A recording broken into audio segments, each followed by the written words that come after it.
విదేశాల్లో చదవాలనుకుంటున్నారా? అయితే విదేశ్ కన్సల్ట్ ని సంప్రదించండి. నేను అందుకని ఒకప్పుడు కరెంట్ అయితే ఎక్కడో ఉత్పత్తి అయ్యేది.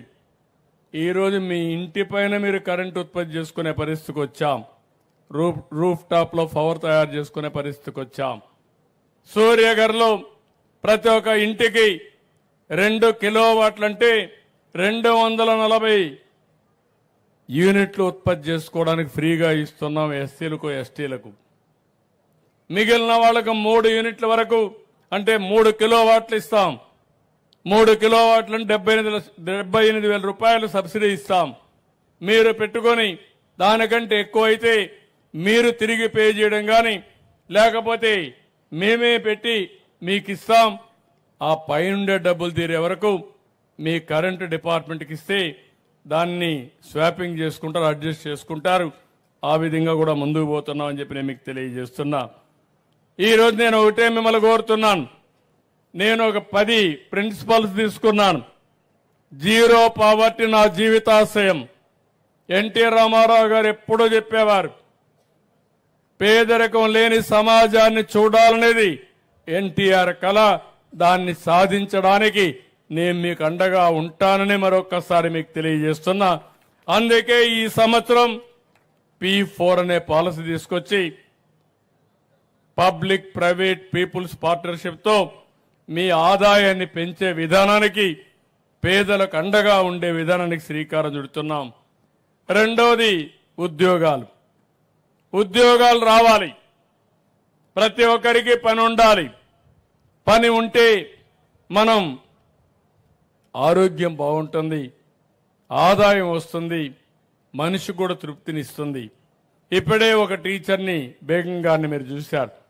ఆవిడ మాట్లాడినప్పుడు నేను దినానికి 3-4 గంటలు కష్టపడుతున్నాను, దీనివల్ల నాకు ఆనందంగా ఉంది.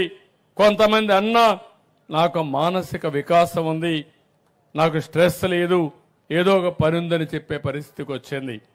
ఇది యథార్థం. అందుకని ఈరోజు పనికి కూడా నేను చూసింది, దీన్ని పెద్ద ఎత్తున ప్రోత్సహిస్తున్నాను.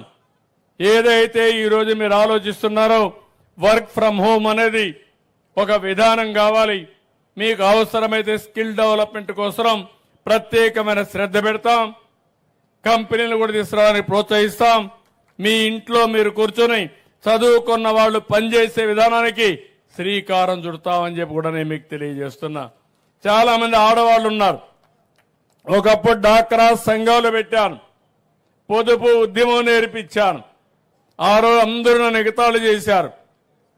ఏంటి ఈ డాక్రా సంఘాలు ఏమైనా చేయగలుగుతారా, వీళ్ళు ఏం చేయగలుగుతారు అని అంటే, ఏం చేస్తారో చేసి చూపిస్తారని చెప్పాను.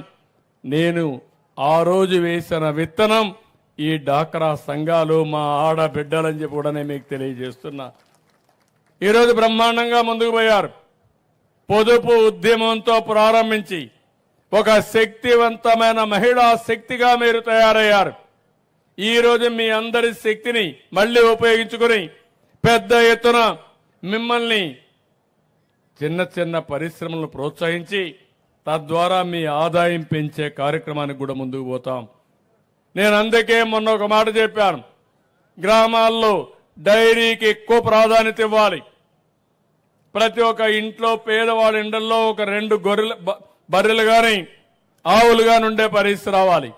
దీనివల్ల నెలకు ఒక 30,000 రూపాయల ఆదాయం వస్తుంది. ఒక వయసులో ఉండి ఇంట్లో ఎవరు లేకపోతే అలాంటి వారికి 2 ఆవులు పెంచుకుంటే తద్వారా యాక్టివిటీ ఉండే పరిస్థితి వస్తుంది, ఒక పని ఉండే పరిస్థితి వస్తుంది.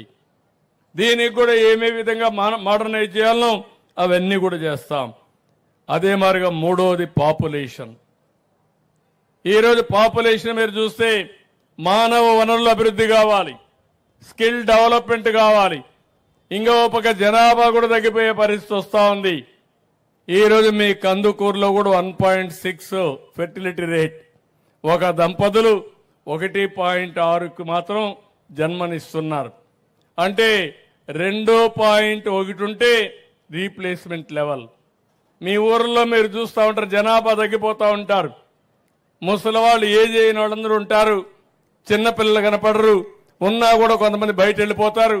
కడాన ఊర్లన్నీ కూడా పాడుపడిపోయే పరిస్థితికి వస్తూ ఉంది చూసుకునేవాళ్ళు లేక.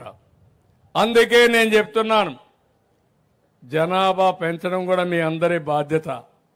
జనాభా లేకపోతే కొన్ని దేశాలు చాలా ఇబ్బందులు పడిపోయినాయి. కొన్ని దేశాల్లో మనుషులు లేరు. ఇప్పుడు భారతదేశం నుంచి మనుషులు పంపించమని మనం అడుక్కునే పరిస్థితికి వస్తున్నారు. అందుకే ఒక పక్క జనాభా బ్యాలెన్స్ చేయడం, రెండోది నైపుణ్యాన్ని పెంచడం, చదువు చెప్పించడం చేస్తే ఏమాత్రం డోకా లేదు. ప్రపంచాన్ని శాసించే శక్తి మన పిల్లలకు ఉందని చెప్పి కూడా నేను మీకు తెలియజేస్తున్నా. అదే నిరూపించాలనుకుంటున్నాం. సుమన్ టీవీలో మీ పర్సనల్ అండ్ బిజినెస్ ప్రమోషన్స్ కోసం కింది నెంబర్కి కాంటాక్ట్ చేయండి.